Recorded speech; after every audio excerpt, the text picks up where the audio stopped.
हाँ, तो dear student, कल हम आपको पढ़ा रहे थे, टीच पढ़ा रहे थे हैं। टीच। तो टीच में मैंने आपको एच प्लेन टी बताया था। तो आज हम टी में आते हैं, ई प्लेन टी। तो ई प्लेन टी का मैंने कल आपको फिगर भी बनाया था। तो मैं एक बार फिर ये बताता हूँ आपको, थोड़ा हुआ है। ई प्लेन टी का फिगर,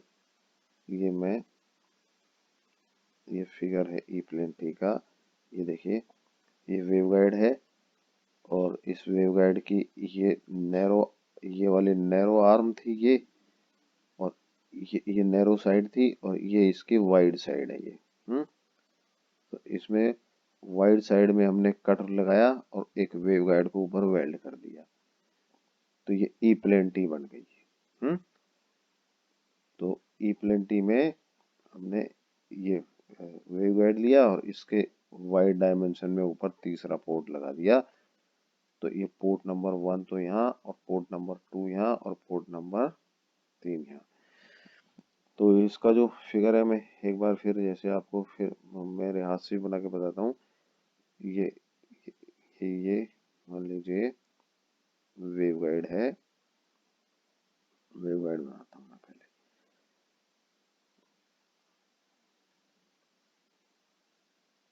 ये वेवगाइड बना रहा हूँ मैं।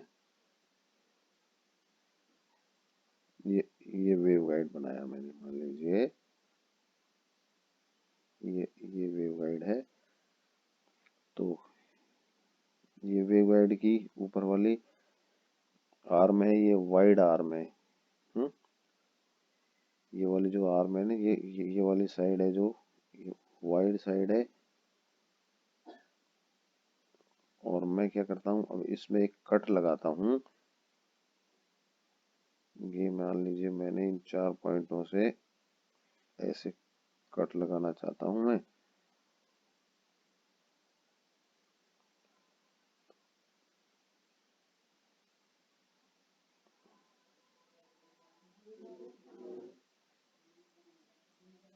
और मैंने क्या ऐसे आर्म जोड़ दी इसके ऊपर।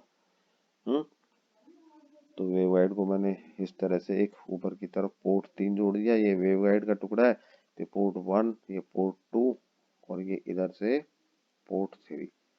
तो ये ई प्लेन टी हो गई। ये क्या हो गई? ए प्लेन टी। ए प्लेन टी में मैंने क्या बताया कि वाइड जो आर्म वाइड साइड है इसकी है, वाइड आर्म में, उसमें नैरो में लगाया था एच प्लेन टी में, और ई प्लेन टी में वाइड आर्म। तो इसकी थ्योरी मैं आपको बताता हूँ एक बार। E plane junction is formed by attaching a simple waveguide to broader dimension, wide dimension of a rectangular waveguide which already has two port. तो 2 पोर्ट ऑलरेडी है उसमें, जो उसका ब्रॉडर डायमेंशन है उसमें हमने वेल्ड कर दिया उसको। The arm of rectangular waveguide make of 2 port is called collinear port. Port 1 port 2 तो collinear पोर्ट है, देखिए पोर्ट 1 पोर्ट 2 collinear पोर्ट है। और port 3 is called the E arm, और ये इसकी हो गई ई arm.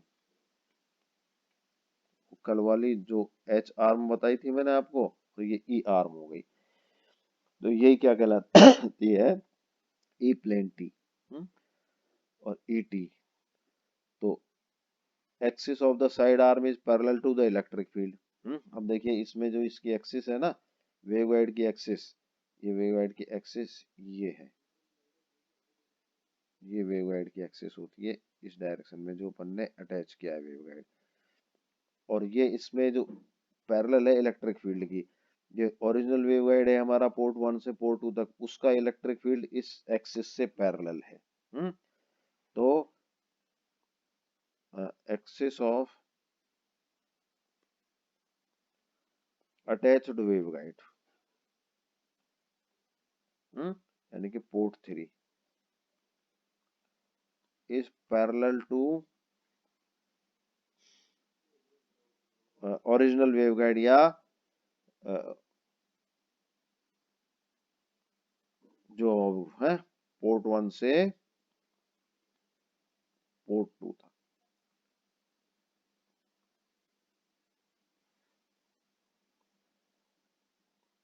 Parallel to electric field in, original wave guide.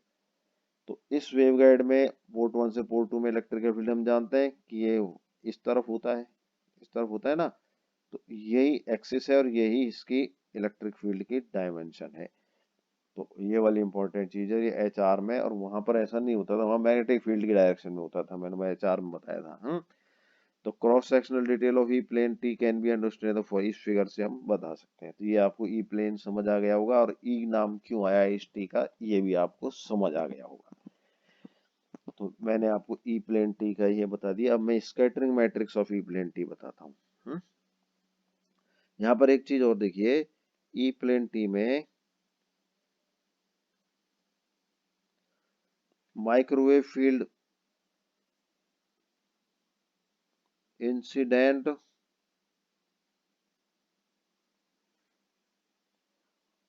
Microwave field incident on port 3, port 3 में से मान लीजिए माइक्रोवेव फील्ड आ रहा है हमारे पास, तो वो क्या होता है, 1 और 2 से बाहर निकलेगा, डिवाइड हो जाएगा है, equally divided in port 1 and port 2, equally divided in port 1 and port 2।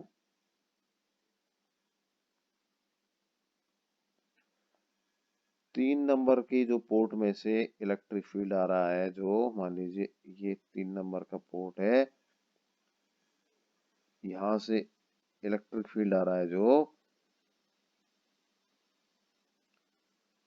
जो भी पावर आ रही है वो इन दोनों पोर्ट 1 और पोर्ट 2 में इक्वली डिवाइड होगी, लेकिन अपोजिट फेस में, इन अपोजिट फेस।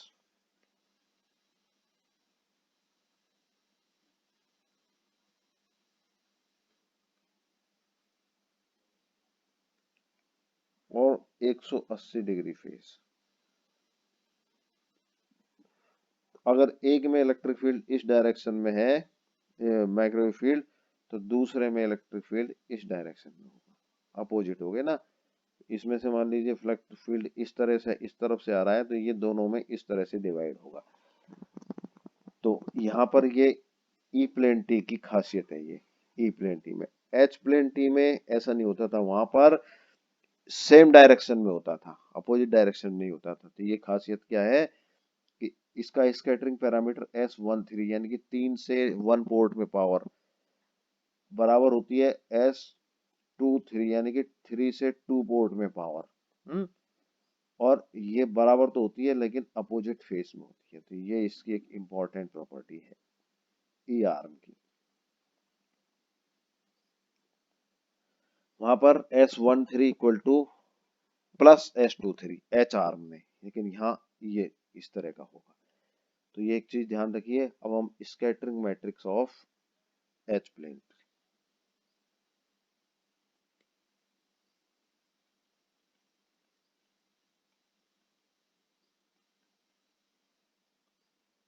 एच नहीं ई प्लेन टी बताएंगे। तो 3 पोर्ट डिवाइस है ये। तो एस क्या हो गया, आप S11, S12, S13, S21, 22, 23, 31, 32, 33। तो यहाँ कुछ एजम्पशन क्या है देखिए। पहली चीज तो अभी हमने बताया S13 equal to minus S23, power incident on port 3 is divided equally in port 1 and port 2 in opposite phase। ये तो इसका पहला पोर्ट हो गया, पहला एडजस्ट हो गया। दूसरा, port 3 is perfectly match,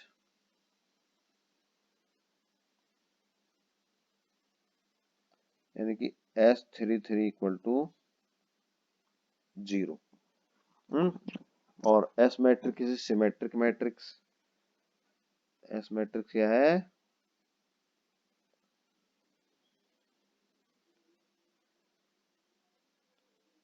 symmetric matrix है।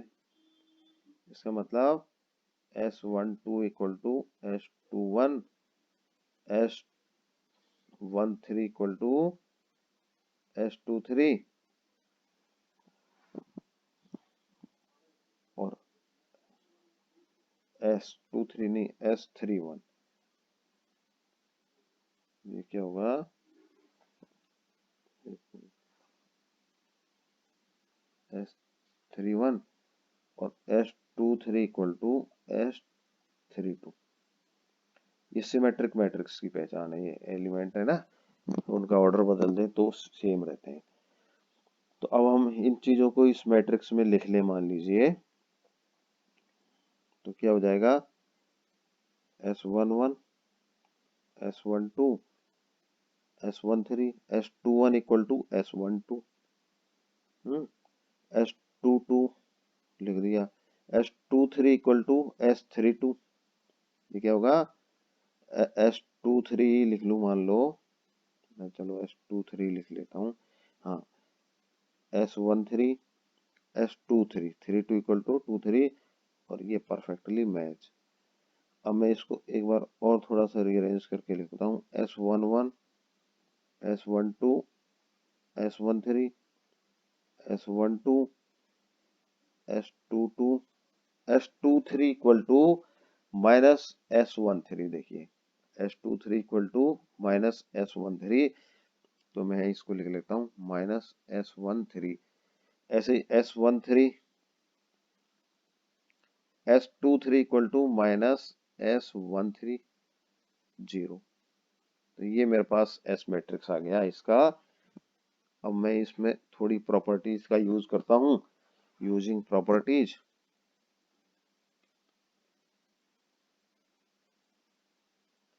पहली प्रॉपर्टी तो क्या है? देखिए, पहली रो का S11 square plus S12 square plus S13 square equal to 1। ये नंबर 1 इक्वेशन आ गई। दूसरी इक्वेशन में 2 नंबर रो में लेता हूँ, S12 square, S22 square, S13 square equal to 1।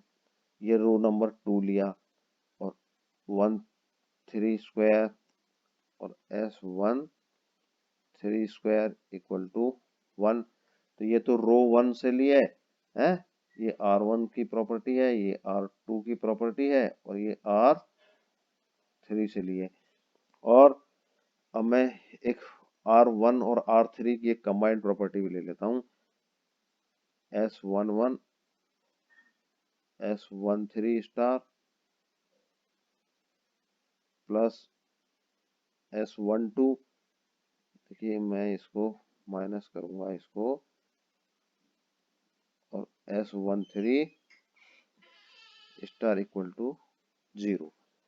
ये प्रॉपर्टी किससे लिए? मैंने R1 एंड R3 दोनों रोज की मिला करके प्रॉपर्टी ले ली।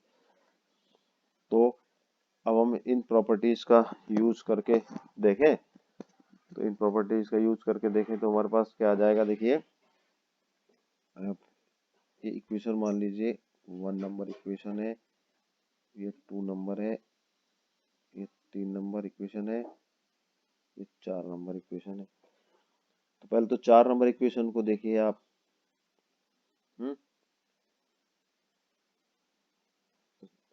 तो पहले तो 3 नंबर इक्वेशन को देखिए। 2S13 square equal to 1। This implies S13 equal to 1 by root. S13 की वैल्यू मेरे पास 1 बाई रूट 2 आ गई। और प्रॉपर्टी इक्वेशन नंबर 4 को देखिए, S11 इक्वल टू S12। ये इक्वेशन नंबर 4 से आ गई। अब ये चीज मैं इक्वेशन नंबर 1 में रखता हूं मैं, पुटिंग इन इक्वेशन 1। तो S11 स्क्वायर S12 स्क्वायर, तो ये भी क्या होता है, S11 स्क्वायर ही होता है, प्लस S13 स्क्वायर का मतलब 1/2 और बराबर 1। S13 स्क्वायर का मान 1/2 हुआ ना ये यहाँ से, तो इससे क्या आ गया, 2S11 स्क्वायर इक्वल टू 1/2 और S11 equal to square equal to 1/4 और S11 इक्वल टू 1/2। तो S12 इनका मान क्या आ गया मेरे पास, 1/2 आ गया ना। तो अब मैं इक्वेशन नंबर 1 और 2 में और देख लेता हूँ। 1 और 2 का हम कंपैरिजन करें, कंपेयरिंग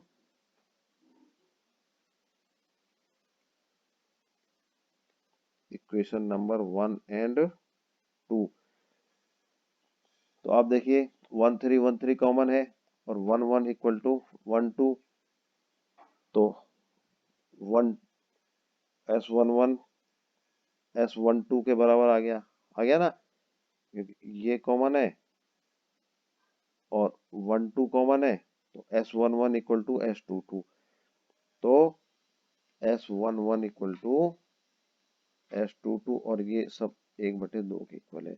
अब हमारे पास सारे कंपोनेंट आ गए, देखिए तो S मैट्रिक्स क्या हुआ, अब हम निकालें S11, तो S11 की वैल्यू कितनी आई, 1/2, तो S11 की वैल्यू हमारे पास आई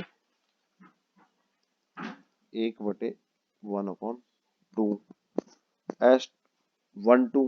S11 equal to 1/2, S11 equal to 1/2, तो ये भी 1/2। S13 की वैल्यू 1/√2,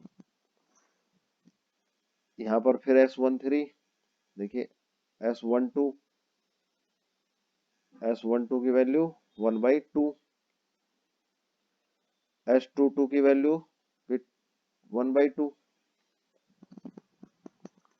और S1 यहाँ पर आया माइनस S13, देखिए यहाँ पर क्या आ रहा है, माइनस S13, तो -1/√2 और यहाँ आ रहा है, देखिए S13 1/√2 और ये -1/√2 और ये 0, तो ये S मैट्रिक्स आ गया मेरे पास ई प्लेन टी के। तो आज इतना ही रहने देते हैं। तो ई प्लेन टी के लिए एस मैट्रिक्स और उसके स्कैटरिंग मैट्रिक्स मतलब आ गया, तो ई प्लेन टी हो गया, ठीक है, थैंक यू।